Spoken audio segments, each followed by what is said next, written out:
English में महत्वपूर्ण प्रश्न क्या आ सकता है? इसमें 3 प्रश्नों का जिक्र किया गया बेटा, सेक्शन ए और सेक्शन बी। सेक्शन ए बेटा जो प्रश्न पूछता है वो 15 अंकों का पूछता है, और ये प्रश्न ऐसा पूछता है 15 अंक जो आपके हाथों में है, जिनमें 3 शॉर्ट टाइप क्वेश्चन पूछेगा, 4 अंक के 12 अंक, और 3 ऐसे प्रश्न पूछता है जैसे ऑब्जेक्टिव टाइप, जैसे अपोजिट वर्ड पूछ लेगा उसका, ठीक है, या उसका मीनिंग पूछ सकता है, ठीक, सिमिलर वर्ड मीनिंग पूछ सकता है। तो ये क्या होता है, रीडिंग स्किल होता है। तो रीडिंग स्किल में क्या होता है कि आपको 2-3 पैसेज देगा, 2 पैसेज, और 2 में से किसी एक पैसेज को पढ़ के कुल 5 प्रश्न दिए जाएंगे, और सबसे अच्छी बात यह बेटा कि उन 5 प्रश्नों के उत्तर उसी पैसेज में है, जो आपको 15 अंक दे सकता है केवल आपकी समझदारी पर। यानी अगर हम अच्छे ढंग से उस पैसेज को पढ़ ले गए, आंसर क्वेश्चन पढ़ ले गए, और क्वेश्चन को पढ़ने के बाद आंसर फाइंड करके लिख गए, तो हमको 15 अंक मिल जाएगा। ये 15 अंक बेटा अपने हाथों में है इंग्लिश के पेपर के पहले प्रश्न का, जिसमें से मैंने 2 टॉपिक लिख दिया है। एक early rising leads to health dash their work, ये 2022 में पूछा हुआ टॉपिक है, और 5वां नंबर है।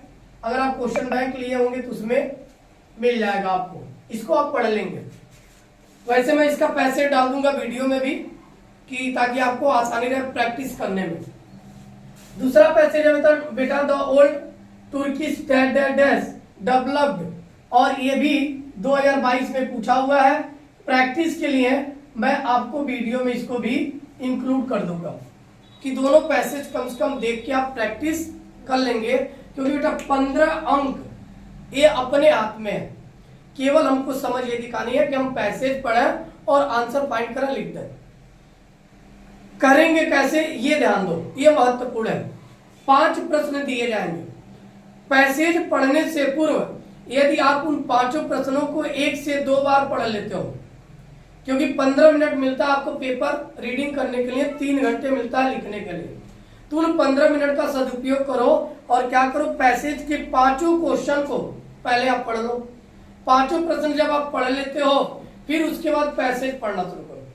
अब क्या होगा, जैसे मान लो मैंने एक प्रश्न पढ़ लिया, ठीक है, अब मैंने जो प्रश्न पढ़ा उस प्रश्न से रिलेटेड कोई ना कोई वर्ड या कोई ना कोई मीनिंग उस पैराग्राफ से टकराएगा। जैसे ही टच होगा फिर मैं क्वेश्चन को पढ़ूंगा और वहां देख के अंडरलाइन करके उस क्वेश्चन का आंसर कर लूंगा। कभी कभी केवल कुछ ऐसे प्रश्न होते हैं पूछ लेता हूं करके, तो हूं में केवल एक लेटर का नाम लिखना रहता, नाम पढ़ेंगे आंसर लिख देंगे। कोई डाउट? तो पहला काम बेटा यही करना है कि पैसेज के दिए गए प्रश्नों को पढ़ना है, फिर पैसेज को पढ़ना है, आंसर सही होगा गलत कम से कम 2-4 प्रैक्टिस करके जाइएगा। ये 15 अंक अपने हाथों में, कभी भी रिपीट नहीं करेगा, ये चीजें ध्यान दीजिएगा। ये जरूरी नहीं है ये दोनों आए, लेकिन कोई भी आएगा, पैसेज ही आएगा, छाट के ही लिखना है, आप कर सकते हो। कोई डाउट? अब अगला देखो, ध्यान दो बेटा, सेक्शन बी, ये भी 10 अंक का आएगा, 2 प्रश्न। सेक्शन बी में 20 अंक आएगा, कितना? 20 अंक। एक आता है बेटा राइटिंग, जिसमें आर्टिकल राइटिंग होगा, जिसको आप ऐसे भी बोलते हो, और दूसरा जो आएगा बेटा लेटर आएगा, 10 अंक का लेटर और 10 अंक का आर्टिकल राइटिंग। और हिंदी के पेपर को देखा जाए तो इसके लिए बेहद इंपॉर्टेंट टॉपिक है, इंपॉर्टेंस ऑफ डेमोक्रेटिक वैल्यू। 2024 में ये छपा हुआ मिलेगा बेटा, ये 100% आपके पेपर में है, क्योंकि चुनाव भी आने वाला है लोकसभा का। तो चुनाव को मद्देनजर देखते हुए इंपॉर्टेंस ऑफ डेमोक्रेटिक वैल्यूज, यानी लोकतांत्रिक होने का महत्व क्या है, ये जरूर आ सकता है। तो डेमोक्रेटिक वैल्यू आप पढ़ लेंगे। दूसरा टॉपिक बेटा इंपॉर्टेंट है, importance of games and sports. अब गेम्स एंड स्पोर्ट्स ओलंपिक का भी पूछ सकता है, तो ये टॉपिक दोनों तैयार करके जाएंगे बेटा, क्वेश्चन छोड़ के नहीं आना है, आएगा इसको करके ही आना है। दूसरा बेटा ध्यान दो, लेटर। यदि हम लेटर पे ध्यान दें बेटा, तो हिंदी के पेपर में भी लेटर ऐसा पूछा जो आप 10th में पढ़े थे, काफी इजी पूछ लिया कि लाइब्रेरी में पुस्तक प्रोवाइड कराने के लिए, ठीक, दैनिक दिनचर्या पे पूछा था शायद। अब इसमें क्या पूछा, कह रहा कि राइट और letter to the editor, news editor को लेटर लिखिए। किस लिए? लोकल न्यूज़पेपर में about the cleanness of your city और विलेज। अगर आप विलेज में लिखते हो तो विलेज लिखोगे, सिटी में रहते हो तो सिटी। यानी सिटी या विलेज की साफ सफाई हेतु एक न्यूज पेपर के एडिटर यानी संपादक को पत्र लिखना। ये भी बेहद इंपॉर्टेंट है, आपके पेपर में ये आएगा। मुझे उम्मीद थी हिंदी वाले में आएगा, बट हिंदी में नहीं आया तो इंग्लिश में 100% ये आएगा। इसको आप देख के जाएंगे। क्लियर? मैं इसका आंसर भी वीडियो क्लिपिंग में डाल दूंगा। दूसरा ध्यान दो बेटा, write a letter to the principal of your college to provide books to student. अब बेटा आपके कॉलेज में बच्चों को बुक्स प्रोवाइड कराना है, इसके लिए लेटर लिखना। किसको? प्रधानाचार्य। अब लाइब्रेरी में भी प्रोवाइड हो सकता है। अब यही बुक्स के जगह बेटा स्पोर्ट गेम्स प्रोवाइड करा सकते हैं, वॉलीबॉल मंगा सकते हैं, फुटबॉल मंगा सकते हैं, कोई स्पोर्ट्स सामग्री दे सकते हैं। मतलब स्कूल वालों को अरेंज कराने के लिए कहा जा सकता है, या साइंस एग्जीबिशन करा सकते हैं।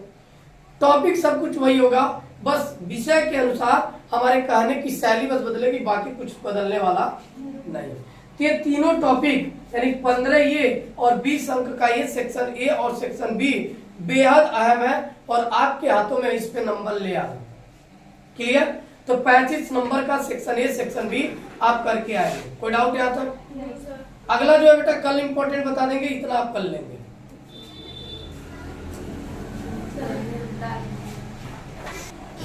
चलो एक चीज और ध्यान दो बेटा, जो प्रोज और पोएट्री से, जैसे पोएट्री का सेंट्रल आइडिया जो जो महत्वपूर्ण है वो पूरा मैं वीडियो क्लिपिंग में लास्ट में डाल दूंगा। वॉइस रिकॉर्डिंग नहीं रहेगी उसमें, आप उसको देख के स्क्रीनशॉट लेके पढ़ लेना। जो इंपॉर्टेंट क्वेश्चन होंगे वो भी मैं डाल दूंगा, क्योंकि आज डालूंगा तो 2-3 दिन में आप जो नहीं तैयार किए होगे वो तैयार कर लोगे, जो तैयार उसको आप रिवाइज कर लोगे। क्लियर है? चलिए ठीक है, मैं बाकी वीडियो क्लिपिंग में सब कुछ डाल दूंगा। और बाकी आप धैर्य के साथ पेपर दीजिए, डरने की कोई आवश्यकता नहीं है। इंग्लिश खुद पास होने के लिए 30 से 35 अंक का ऐसा प्रश्न पूछा जो आप खुद कर पाओ। जैसे पैसेज का हो गया, लास्ट में चल के एक अनसीन पैसेज भी देगा, ऑब्जेक्टिव का कुछ ग्रामर पोर्शन देगा। तो ये पासिंग नंबर के लिए नहीं पढ़ना, आपको परसेंटेज इंक्रीज करने के लिए पढ़ना है। क्लियर? चलिए इसको नोट कर लीजिए, बाकी मैं क्वेश्चन भी डाल दूंगा और वो भी चीजें पढ़ लीजिएगा स्क्रीनशॉट लेके।